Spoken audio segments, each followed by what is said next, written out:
Hey everyone. Philip Cross, headline from the Financial Post. Fiscal stimulus isn't just failing, it's setting us up for a whole new economic crisis. No shit, Sherlock, right? It has been 8 years since massive monetary and fiscal stimulus was adopted throughout the G7 to tame the global financial and economic crisis. However, these nations, including Canada, remain mired in slow growth despite sustaining and even expanding the stimulus. Like printing money, like just such. Anyway, won't even get to that. Why these policies failed to restore faster growth is the main question for economists today. It's one I explore in a paper I just released by the Macdonald-Laurier Institute. So, all these experts, these people from academia, some of them, the ones that are even closely aligned with understanding these things are the ones that actually understand macroeconomics properly, not central planning economics, because if you play by the role or the model of central planning economics, you leave so much of the equation that there's no way that your analysis or any findings that you come to or any conclusions that you derive are ever going to make any sense or have any genuine basis for how the real world functions. That's the fucking biggest divide, the biggest problem I see in people that claim to be economists, is there are those that come from academia that have actually no real world tangible experience in running a business and how actual economics works, right? And how you create a customer base, and like people don't even understand how that, to do that and to be successful at doing that. Once you've done that, then you might start to understand and have a basis of understanding regarding actual business sense in the real world. But if it's just someone from academia that has never even tried to play that scenario out in the real world, these are all just theories, okay? This is so important that I need people to understand. The people that you hear constantly be talked about as experts, they're only experts in academia, in theory. Economic theorists. I don't give a fuck about, to me, how could you call someone an expert if they're only an expert in a theory and have no real world practical experience to draw upon, right? Fuck. We can all come up with many different scenarios that we can dream up in our mind and then write some kind of a paper or analysis or an opinion that will align with what we build up in our mind. The problem is, try playing that scenario in the real world and see if everything aligns the same way then. That's what happens. That's where that's where the great divide of government or political economists and those free market economists. The free market economists are actually willing to acknowledge and accept that they don't know everything.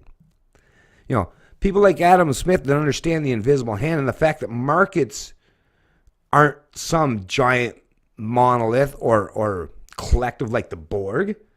It's a whole lot of people. And you can draw some baseline generalizations, but that is not the same of having some kind of scientific formulation where 1 + 1 is always going to equal 2. Macroeconomics today tries to put forth that kind of premise, but it's absolutely bullshit. It's a lie. And it's been proven to be a complete lie. And you don't even have to go by people's opinions. Just look at the world around you. That will tell you right now. That is the proof. The proof is right out there all around you.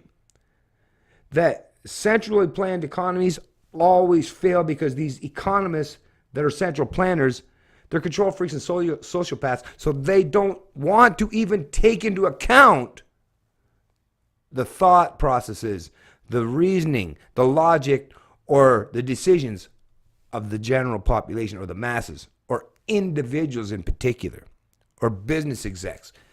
They don't, that's off the table. Collectivism completely destroys anything that has to do with the individual. That's why, like I say, it's constantly proven to be, and we're seeing this time and time again. How much more evidence does it take? Years of extraordinary monetary and fiscal stimulus, these are just twisting distorted words, reinventing of the human or the English language, but monetary and fiscal, just money, printing money, right? Which is counterfeiting. Counterfeiting. Can we start using that word? I haven't even heard that word. When's the last time you heard the word counterfeit being talked about, right? And we all know that was discussed many times when I was growing up, but you don't hear that word ever thrown around anymore, right? But that is, in reality, that's what central banks are doing. They're counterfeiting. They're creating false demand when there is none. If you or I or any other person ever on the planet ever tried to do it, you're a criminal for doing so. But because the legislative powers of government give these central banks, because that's, remember, the laws, people try to say central banks are, oh, they're private institutions. Really? Who do you think makes up the laws for these institutions? Who do you think instituted the very law that made it even legitimate to have a central bank? Yeah, governments. I mean, the central bank, it's an act of legislation, folks. To pretend otherwise is just, like I said, sticking your head in the sand and pretending that reality doesn't exist. But it does. Have not jump-started a strong recovery for the advanced economies. You mean just someone giving you a bunch of credit cards? Anyways. For the advanced economies, real GDP growth averaged nearly 3% before the crisis. Since then, it has averaged 0.9%, including 1.7% for the last 4 years. The Eurozone has been particularly anemic, with growth averaging 0.3% since 2010. Japan has adopted 15 fiscal stimulus packages since 1990, maintained zero interest rate policies for 15 years, and implemented 9 rounds of quantitative easing, all without lasting benefits. And now, as we all know, they're into negative territory, where you have to pay a bank to try to save any money, just like in some parts of Europe, right? Like, think about how fucked that is. And even then, the growth has been anemic at best. So even with all of this central planning, does that should explain to you. So that's the thing. Do you think they just didn't do enough central planning? Trillions and trillions. I mean, what's the U.S. Federal Reserve bought up? What, almost $4 trillion worth of printed money, right? And the ECB, I don't know how many trillions, and all these other. So do you what? They're just not printing enough. Do you think that is, or maybe in reality it's because it's just the wrong way to go about things, right? Central planning is not the way. And this has been understood and talked about, discussed, and almost universally accepted up until this modern new world that we live in today, right? There's a reason why these economists, these free market economists, were held in such high regard, even by people that would probably want to hate them, is because that when they spoke truth, you couldn't deny truth. Truth was actually, at some stage of the game, prior to this new world, this, George Orwellian 1984 type newspeak fucking scenario we live in today, people actually understood things back in the day. That's actually how humanity has always progressed and advanced, was people actually would try to learn, understand, and grasp real world concepts instead of this mystical shit. I mean, some people did, but the intellectual types, right? Or the people that actually cared about how, you lived in this big giant spinning globe floating through space at 1,000 miles an hour. They used to actually care about the truth and objective reason and logic. Nowadays, like I say, it's all everything you hear is all ideologically driven. Nothing comes from truth or objective reason anymore. And you're seeing it playing out in real world, in real time. Why has unprecedented monetary and fiscal stimulus not produced the desired results? Partly because it is being asked to do something it is incapable of, boosting growth over the long term.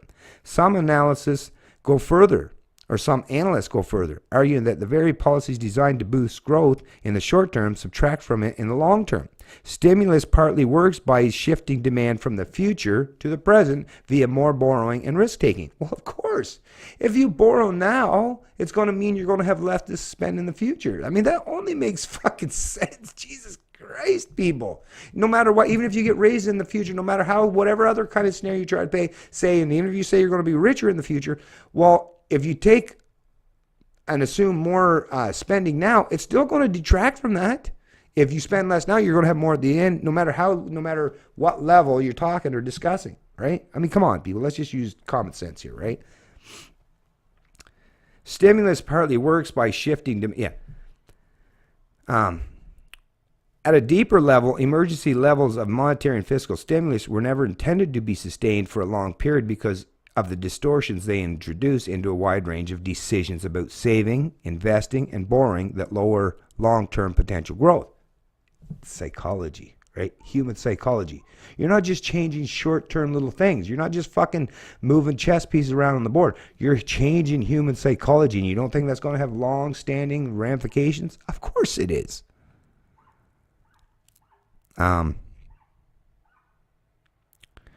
As the Bank for International Settlements stressed in its 2016 annual report, tomorrow eventually becomes today. We are living in the future we distorted and borrowed from to avoid a worse recession several years ago. So rather than dealing with the pain of all the bad investments, all the malinvestments, all the bad decisions, all the cronyism, all the bullshit, all the central planning, rather than dealing with all that and trying to move forward, right? Taking that one step back and then trying to go 2 steps forward. They didn't even want to take that step back. They doubled down on their fucking wrong behavior, the wrong decisions, the wrong economic modeling and habits, and you wonder why things are continuing to get worse. This is why. You can't double down on bad decisions and think that that's going to help you better in the long run. It's actually, the long run game is looking very perilous at this stage of the game. Can it be changed? Yeah. Probably, but it's going to require a whole lot of drastic differences in changing in mentalities and thinking from a whole lot of people in academia, in corporations, in government. But are they willing to change their ways? Change is difficult for most, right? Or are they going to double down on their own ideologically driven narratives and promotion of such, right? I don't know. The future will bear it out.